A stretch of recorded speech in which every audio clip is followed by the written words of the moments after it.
어찌하여 내가 말하며 이스라엘아 어찌하여 이르기를 내 같은 여호와께 숨겨졌으며 내 송사는 내 하나님에게서 벗어난다 하느냐.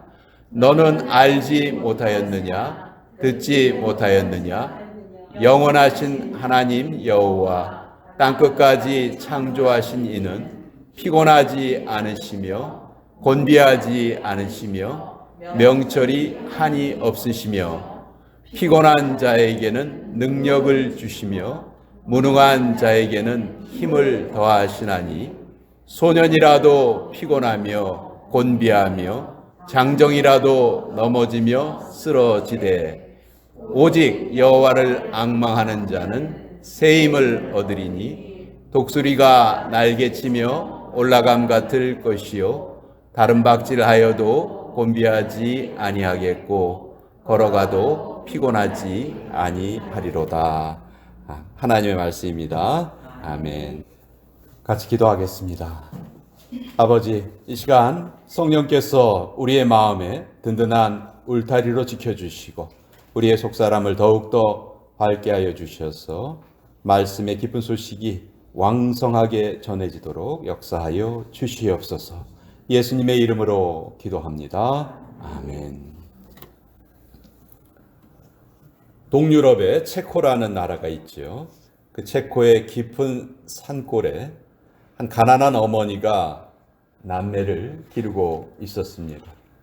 근데 너무 가난했기 때문에 이 아들이 그 지독한 가난을 못 견디고 어린 나이에 집을 나가버렸습니다. 가출을 한 겁니다.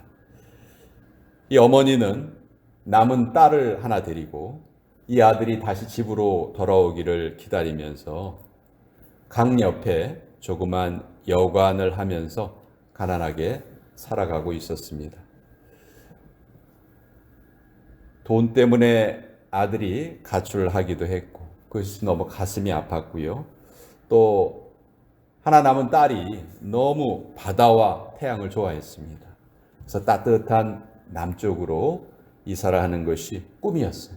그러니까 돈을 많이 모으는 것이 이 가정의, 이 집의 소원이었습니다. 자, 이 꿈은 좋았지만 그 꿈을 이루기 위해서 이들은 아주 잘못된 방법을 쓰기 시작합니다. 여관에 투숙하는 손님 중에서 특별히 돈이 많아 보이고 혼자 투숙하는 남자 손님에게만 마취약을 먹인 후에 돈과 값비싼 보석을 빼앗고 그 바로 옆에 있는 강물에 빠뜨려서 죽여버리는 그런 방법을 쓰기 시작했어요. 어느 날 이곳에 아주 부유해 보이는 젊은 한 남자가 투숙을 합니다. 이들은 이 남자에게도 마취약을 먹였고요. 이 남자를 강물에 빠뜨려 죽이고 말았습니다.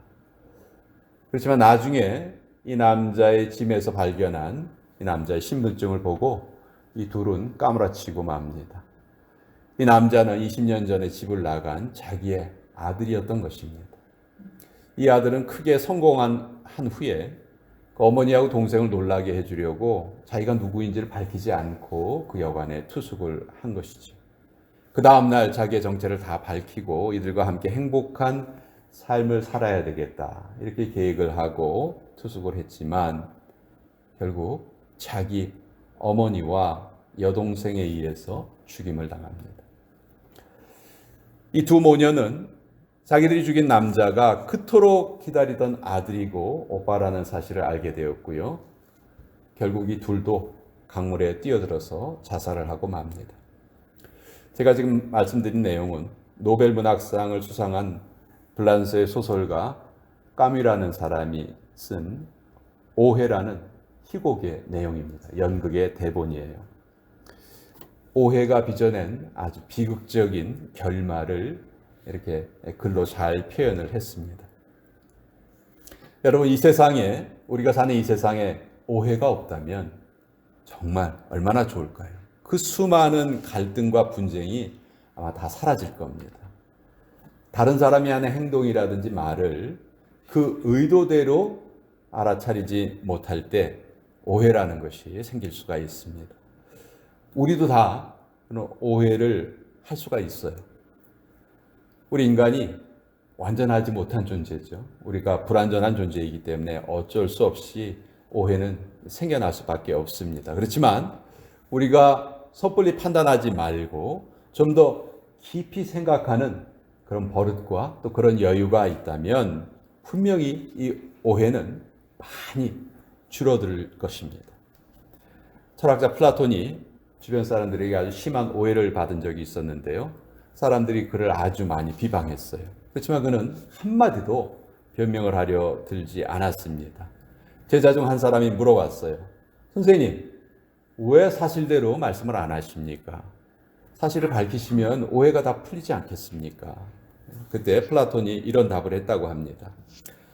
그들의 비난을 끝내는 것은 나의 변명이 아니다. 유일한 길은 내가 올바로 행동하는 것뿐이다. 그렇게 말을 하고 변명을 하지 않았다고 해요. 우리도 오해를 받을 때가 있죠. 그래서 오해를 풀려고 해요. 그렇지만 그것이 더 꼬여버리는 수도 있고요. 더 커질 때도 있습니다. 그래서 우리 하나님의 백성들은 조용히 하나님의 때를 기다릴 줄 알아야 되겠다. 저는 그렇게 생각을 합니다. 영적인 영역에서도 얼마든지 오해가 생길 수가 있습니다. 예수님께서도 자기 자신에 대해서 오해하지 말아라 이렇게 아주 힘주어서 말씀하신 적이 있었는데요. 누가복음 12장 51절에 보면 내가 세상에 화평을 주려고 온 줄로 아느냐? 내가 너희에게 이르노니 아니라 도리어 분쟁케 하려 함이로라. 예수님이 이렇게 말씀하셨거든요. 우리는 예수님께서 이 땅에 평화를 주시기 위해서 이곳에 오셨다. 이렇게 오해해서는 안 될 것입니다. 경제를 발전시키셔서 우리가 더 좋은 음식을 먹고 더 안락한 침대에서 자고 더 멋진 집에서 살도록 하기 위해서 예수님이 우리에게 오셨다? 아닙니다. 그렇게 우리는 착각해서는 안 됩니다. 성경은 예수님께서 이 땅에 오신 목적을 분명히 우리에게 알려주시는데요. 그것은 마귀의 일을 멸하시고 우리 영혼이 잘 되도록 하시기 위해서. 그래서 예수님이 이 땅에 오셨습니다. 요한일서 3장 8절에 보면 하나님의 아들이 나타나신 것은 마귀의 일을 멸하려 하심이라. 또 요한복음 10장 10절에 내가 온 것은 양으로 생명을 얻게 하고 더 풍성히 얻게 하려는 것이다. 그러니까 예수님께서 오신 것은 마귀의 일을 멸하시고 우리의 영혼을 잘되게 하기 위해서 오신 것이죠. 자, 우리가 이 영적인 부분에 오해가 생기면요, 그냥 하나님께 대한 오해로 끝나는 것이 아니고 이것이 우리 영적인 침체기를 가져올 수가 있습니다. 때로는 이 오해 때문에 우리의 신앙이 완전히 무너져 버릴 수도 있어요. 그래서 우리는 무엇보다도 하나님께 대한 오해가 생기지 않도록 늘 하나님의 말씀으로 우리를 경계할 줄 알아야 됩니다. 하나님과의 관계에서 오해가 생기는 가장 큰 원인이 무엇인가? 오늘 이사야서 본문 말씀은 27절에 이런 말씀을 우리에게 하십니다. 야곱아, 어찌하여 내가 말하며 이스라엘아, 내가 이르기를 내 길은 여호와께 숨겨졌으며 내 송사는 내 하나님에게서 벗어난다고 하느냐. 하나님께서 나의 길을 보지 않으시고 또 나의 억울한 사정을 하나님께서 돌보지 않으신다. 공동번역 성경에서는요, 이걸 좀 더 실감나게 번역을 했어요. 여호와께서 나의 고생 같은 것은 관심도 두지 않으시고 내 권리 같은 것은 아는 채도 하지 않으신다. 이런 식으로 공동번역은 번역을 했어요. 한마디로 하나님이 나 같은 것에는 관심이 없으시다. 이렇게 생각하는 것이죠. 이것이 하나님께 대한 가장 큰 오해라는 거예요. 이사야서 40장의 배경은 이렇습니다. 이스라엘 백성들이 바벨론 제국으로부터 3번이나 아주 크게 침략을 당해요. 이 침략으로 나라가 완전히 멸망당하였고 예루살렘 성전, 그들이 자랑하는 그 솔로몬 성전도 다 불에 타버리고 무너져버리고 말았습니다. 백성들은 바벨론 제국의 포로가 되어서 끌려가요. 포로가 된 지 또 시간이 오래 지납니다. 그렇지만 전혀 희망이 보이지 않는 거예요. 나라를 되찾을 희망도 보이지 않고 포로 생활에서 벗어나고 날 수 있는 그런 기대도 할 수 없는 그런 상황이 된 거예요. 그래서 이들은 절망에 빠지고 희망을 잃어버립니다. 그리고 하나님께 버림받은 줄 생각하고 낙심하고 있었어요. 그래서 27절에 내 길은 여호와께 숨겨졌구나. 내 송사는 하나님께 가려졌구나. 이렇게 이제 탄식을 하고 있는 것이죠. 여러분, 우리도 마찬가지예요. 우리가 신앙생활하면서 제일 불안할 때가 언제입니까? 하나님께서 나를 돌봐주시지 않으신다. 이렇게 생각할 때 우리는 가장 불안하죠. 그러나 이사야는 분명히 이 말씀을 통해서 우리에게 말씀하고 계십니다. 이것은 하나님께 대한 전적인 오해다. 이스라엘 백성들이 나라를 빼앗겼을 때 자기들이 겪는 고난에 대해서 어떻게 생각했냐면 하나님이 능력이 없으셔서 자기들의 백성을 돌보지 못하시는구나 이렇게 생각했다는 거죠. 그들은 자기들이 겪는 고난의 원인을 자기들의 잘못에서 찾으려 하지 않았고 하나님께 찾으려 했어요. 완전한 오해였습니다. 우리도 믿음 생활을 하다가 때때로 실수하기도 하죠. 잘못도 합니다. 그래서 하나님께 징계를 받을 때가 있어요. 그렇지만 하나님은 징계하시는 하나님으로 끝나시는 분이 아니죠. 징계를 하시기도 하시지만 결국은 우리를 용서해 주시고 회복시켜 주시고 사랑해 주시는 하나님이시다. 우리가 이것을 잊어서는 안 될 것입니다. 저는 이 교회에서도 가끔 이렇게 눌려 사시는 분들을 뵙게 돼요. 과거의 잘못을 계속 기억하면서 살아가는 것이죠. 어려움을 겪을 때마다 그래서 이게 다 내가 죄값을 받는 거야. 내가 과거에 잘못한 것 때문에 지금 대가를 치르고 있는 거야. 이런 식으로 자기 자신을 아주 비하하는 경우가 있는데 결코 그렇지 않습니다. 이건 우리가 잘못 생각하는 거예요. 우리에게 죄책감을 주고 우리의 소망을 도둑질해가는 아주 못된 녀석이 있어요. 바로 마귀입니다. 마귀는 우리를 속여요. 끊임없이 우리를 속입니다. 또 우리의 육체의 정욕, 안목의 정욕, 이생의 자랑이란 유혹을 통해서 계속해서 우리를 공격을 합니다. 여러분, 우리가 이 마귀가 주는 이런 것들에 빠지면 빠질수록 더욱 우리에게는 더 큰 갈증이 생깁니다. 그래서 이사야가 우리에게 주시는 말씀에 우리는 집중을 할 수 있어야 되는데요. 오늘 말씀의 결론이 31절에 있습니다. 오직 여호와를 앙망하는 자는 새 힘을 얻으리니 독수리의 날개치며 올라감 같을 것이요 다른 박질하여도 곤비치 아니하겠고 걸어가도 피곤치 아니하리로다. 하나님께 대한 오해에 빠져 있지 말고 다시 여호와를 앙망하라.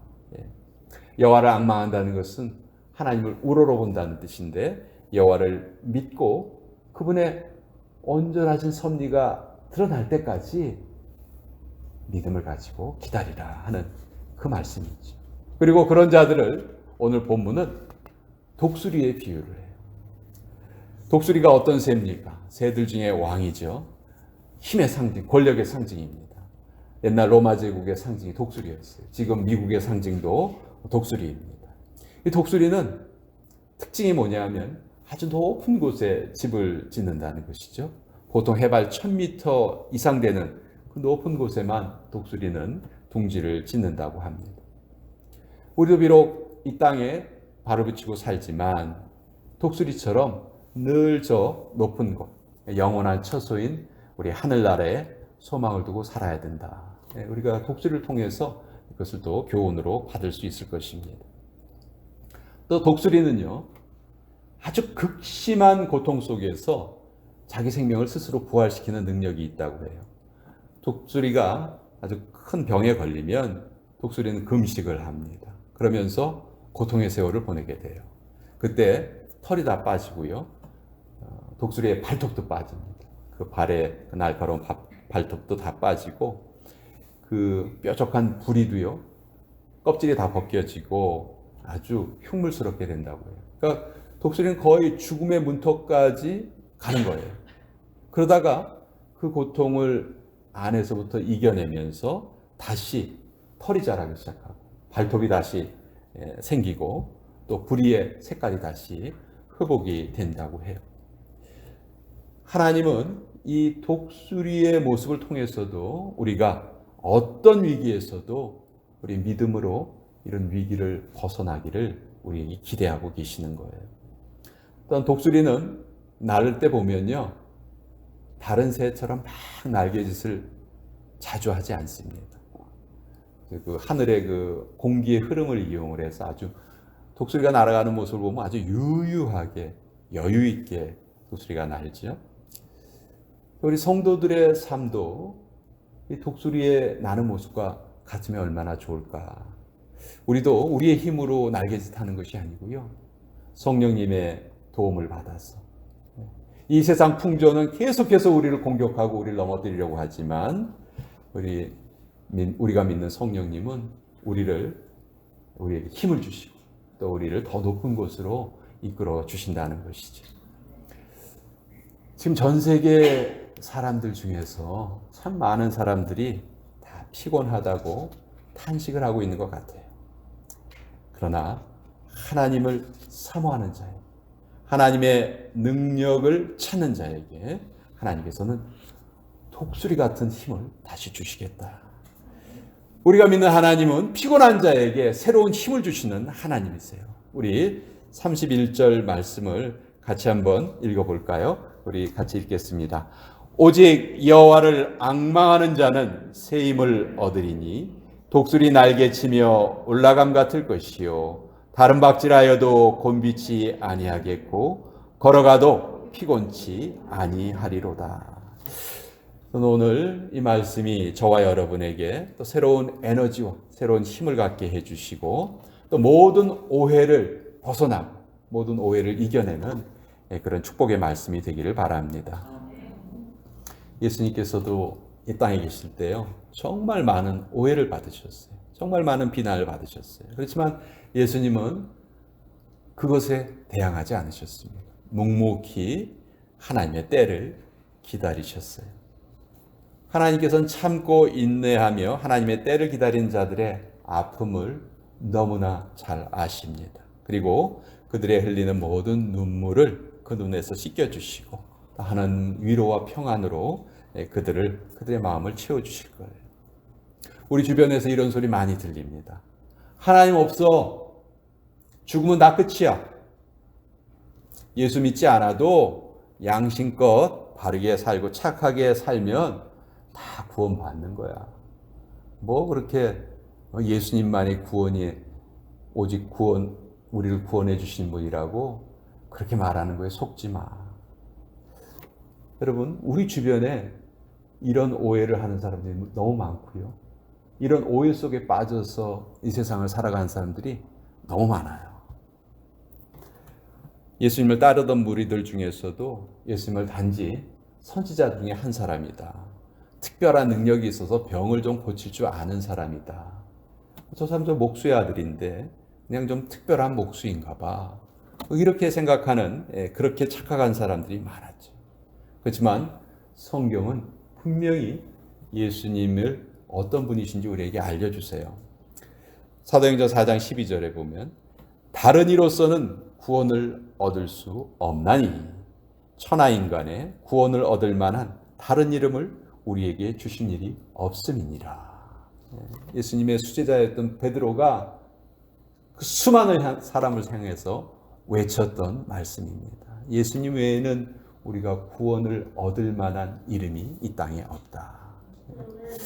그런 점에서 우리는 참 복된 사람들이에요. 우리는 구원의 올바른 길을 알고 있고 그 예수님이 우리의 구주가 되시고 또 그분이 오늘도 우리의 삶에 관심을 가지고 계시고 우리를 기뻐하신다는 것을 우리는 너무도 잘 알고 있습니다. 우리가 오해를 하지 않으려면 생명의 말씀에 집중해야 되겠죠. 그리고 그 말씀이 늘 우리의 마음속에 메아리쳐 울려야 될 것입니다.